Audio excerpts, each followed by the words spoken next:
এই বাংলাদেশে সবকিছুই কিন্তু ভাড়া পাওয়া যায়।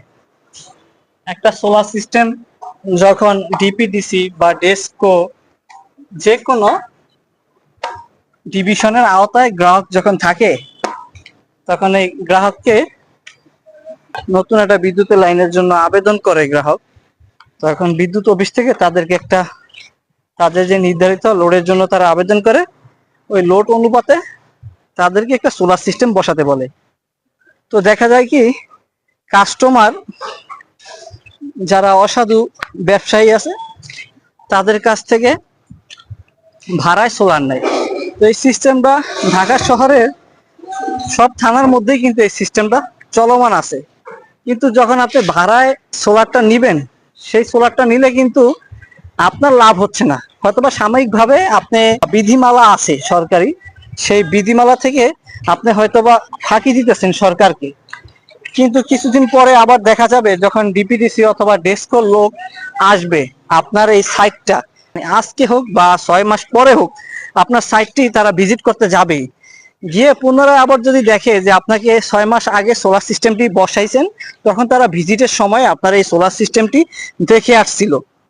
দেখে আসার পরে ভিজিট করার পরে পুনরায় আপনাকে যখন বিদ্যুতের লাইনটা দিছে, ঠিক 6 মাস পরে আবার আপনার এই সাইটটিতে যাবে। তো গিয়ে যদি সোলার সিস্টেমটি বিদ্যুৎ বিভাগের লোকজন যদি না পায়, তাহলে কিন্তু পুনরায় আবারও আপনাকে ওই সোলার সিস্টেমটি বসাতে হবে। তো আপনি যখন একটা কোম্পানির কাছ থেকে সোলার সিস্টেমটি ভাড়ায় নিতেছেন, তো সেক্ষেত্রে তো আপনার এমনিতেই 20-30 হাজার টাকা মিনিমাম একটা সোলার সিস্টেম ভাড়া আপনারা নেন। কিন্তু আর 30 হাজার টাকা ভরলে তো আপনি নিজেই একটা সোলার সিস্টেম স্থাপন করতে পারেন। তাহলে অযথা ভাড়ায় নিয়ে আপনার লাভটা কি?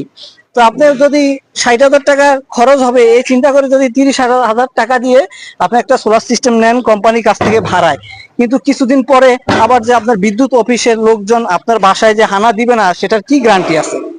তো আমি আপনাদেরকে, যে সকল কাস্টমার আছেন যারা এই পথে হাঁটতেছেন বা হাঁটছেন, তাদেরকে একটা রিকোয়েস্ট করব, এতে কিন্তু কোম্পানির লাভ, আপনার কিন্তু কোনো লাভ নেই। আপনার কিন্তু সোলার সিস্টেম আজ হোক কাল হোক বসাতে হবে। তো সেজন্য আপনাদেরকে একটা রিকোয়েস্ট করব, যদি টাকা হয়তো বা সাময়িক সময় একটু বেশি লাগলেও নিজে একটি সোলার সিস্টেম করেন, যাতে পরবর্তীতে এই হ্যাসেলটা আপনার পোহাতে না হয়। আপনার আশেপাশে যে সকল বাসা নির্মাণ করছে তাদের কাছ থেকে আপনি খোঁজ নিয়ে দেখবেন যে সোলার সিস্টেম যারা ভাড়াতে আনছে, ভাড়া একটা জিনিস নিলে কিন্তু অনেক হ্যাসেল আপনাকে পোহাতে হবে। সাময়িক সময় হয়তো বা আপনার কিছু টাকা সেভ হবে, কিন্তু এই সেভটা সেভ না, পরবর্তীতে আরো বেশি টাকাও কিন্তু আপনার লাগতে পারে।